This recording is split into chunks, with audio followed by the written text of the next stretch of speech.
her daim tavrını ortaya koyarak bizi bu günlere getiren sizlere binlerce kez teşekkür ediyorum. Sağ olun. Var ol Ahmet. 15 yıl önce bugün başta Orta Doğu olmak üzere dünyayı karanlık bir zulüm dalgası almış götürüyordu. Suriye'de, Rojava'da Kürt kadını, devrimciler, Kürtler dünyanın karşısında pes ettiği bu karanlığa mücadelesiyle canı pahasına, kanı pahasında bitirerek Rojava'yı özgürleştirdi. Dünyayı karanlık IŞİD arasından kurtardı. İşte o devrim, o kadın devrimi, o direniş devrimi, o Rojava devrimi Halep'te bastırılmaya çalışıldı. Şeyh Masud'da, Eşrefiye'de çeteler, rejim güçleri, paramiliter güçler dünyanın ilan ettiği, saygı gösterdiği Rojava devrimini bitirmek istediler. Ama bir şeyi unuttular. Doğuk'u, Zaho'yu, Süleymaniye'yi, Van'ı, Ahmet'i, Siirt'i, Kars'ı, İzmir'i, oradaki Kürtlerin, halkların direnişini ve dayanışmasını unuttular.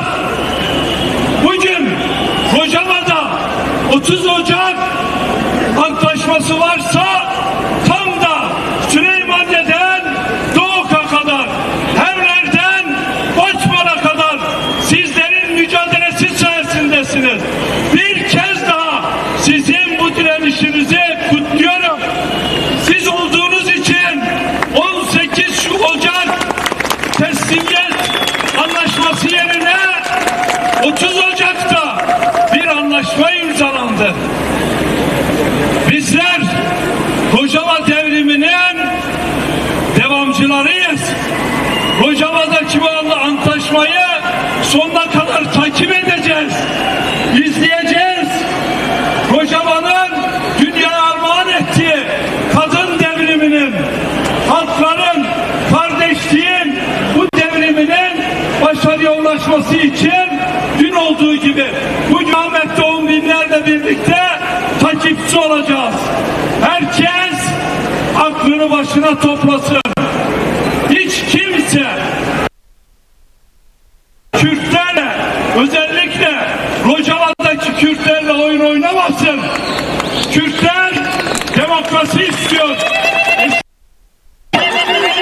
Kürtler hakkını, hukukunu istiyor.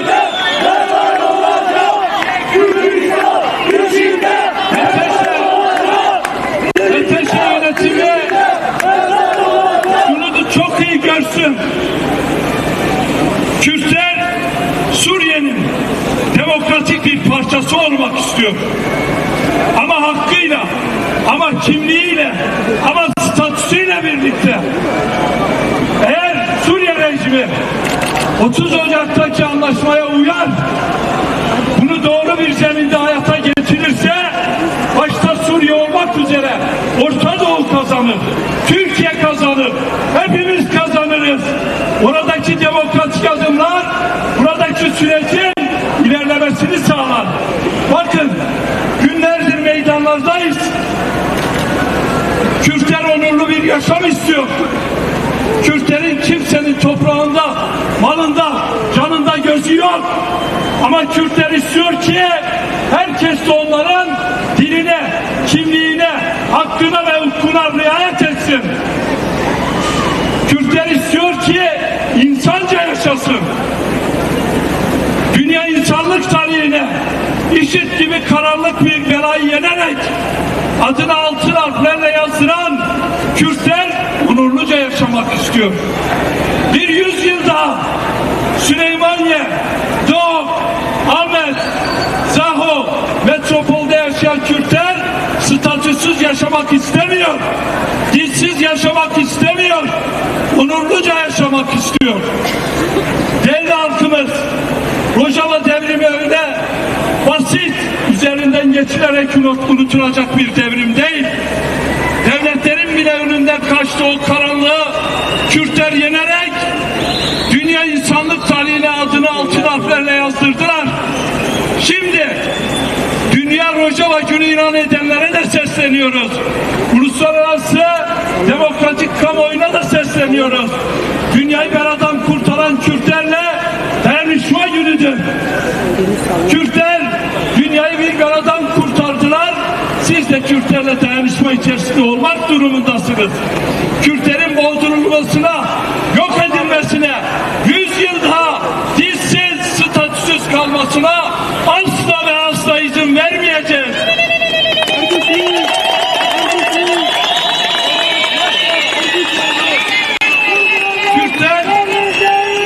Kürtler 100 yıldır kendilerine biçilen kadere isyan ediyor. 100 yıl daha kimliksiz yaşamak istemiyor. Bunu anlamak gerekiyor. Boş algılarla, boş tartışmalarla ne Türkiye'nin, ne Suriye'nin, ne de Rojava'nın gündemini meşgul etmeye gerek yok. Dünya insanlık tarihinde, dünya haklar tarihinde özgür, eşit, demokratik bir zeminde yaşayarak kendimizi bu zeminde yaşatmak istiyoruz. Değerli halkımız, bu günlere gelirken sizin emeğiniz büyük. Ama birkaç teşekkür etmek istiyorum. Rojava'yı, Suriye'yi Arap ve Kürt çatışmasından kurtaran Sayın Öcalan'a teşekkür etmek istiyorum.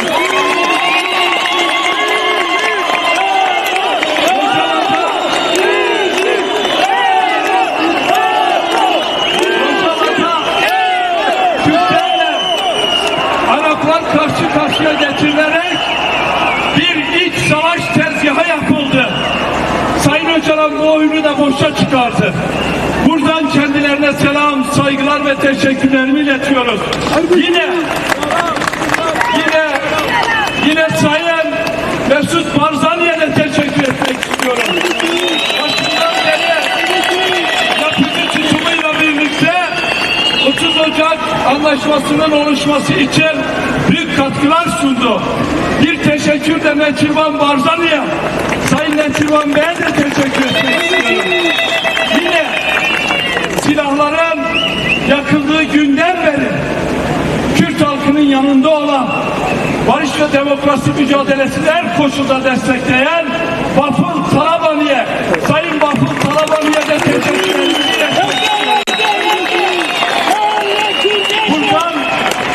Buradan tarih yazan Mako'ya, Zaho'ya, Evler'deki ve Süleymaniye'deki halkımıza da 1000 kez teşekkür ediyorum. Tarihte ilk defa 4 parçadaki Kürtler bir konuda birlik oldu, Rojava konusunda. Rojava Kürtlerin kırmızı çizgisidir. Rojava'yı savunan, destekleyen, başta Kürtler olmak üzere onunla dayanışan devrimcilere de teşekkür etmek istiyoruz. Kürtlerin yalnız olmadığını, devrimcilerin, demokratların, dünyadaki kadın mücadelesinin öncülerinin dayanışmasını bir kez daha gördük. Moralinizi bozmayın, algılara kanmayın. Kürtler yalnız değil, 50 milyondur.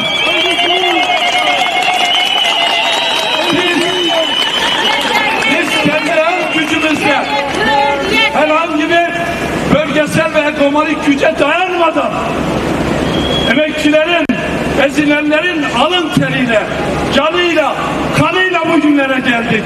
Bugünden sonra da hiç kimse, ama hiç kimse 100 yıl daha Kürtleri dilsiz, statüsüz, kimliksiz yaşatamaz.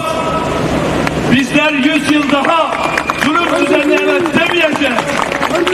Değerli arkadaşlar, Suriye'de bir anlaşma imzalandı, takip ediyoruz.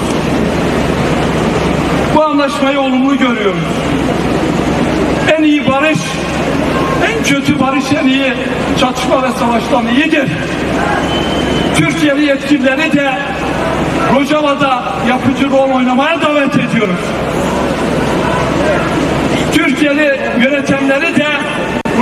Kürtlerin dilini, kimliğini alması konusunda yapıcı bir tutuma davet ediyoruz. Kürtler Türkiye tehdit değil. Kürtler yüzyıllardır hiçbir zaman hiçbir halka tehdit olmadı. Bundan sonra da olmayacak. Bugün Ahmet'te olduğu gibi bizim bu sokaklarda olup direnmemizin tek bir sebebi var. İnkar edildik.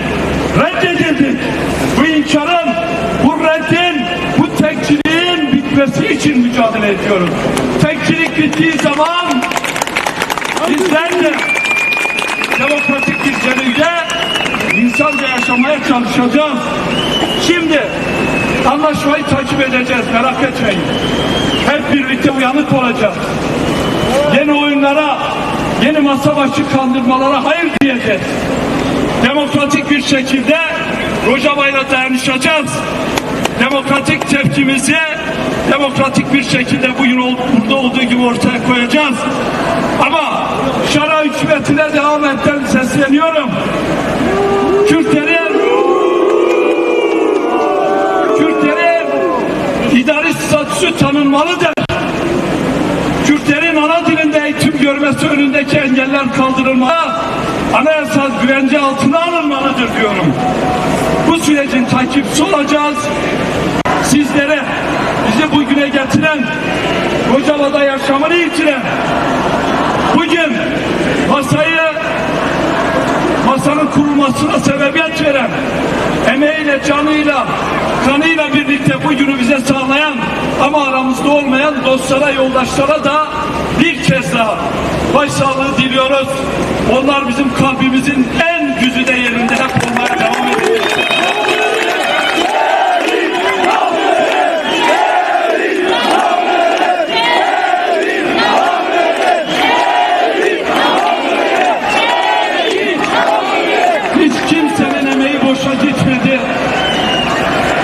Hiçbir zindanda direnen, ömrünü veren, yıllarca kalan hiçbir arkadaşımızın emeği mücadelesi boşa gitmedi. Suriye'de Kürtler bir anlaşma imzaladı. Türkiye'de barış ve demokratik toplum sürece de devam ediyor. Şimdi Rojava'da bir anlaşma oldu. Sıra Türkiye'de Kürtlerin demokratik haklarını ve özgürlüklerini sağlama ve kazanma günüdür.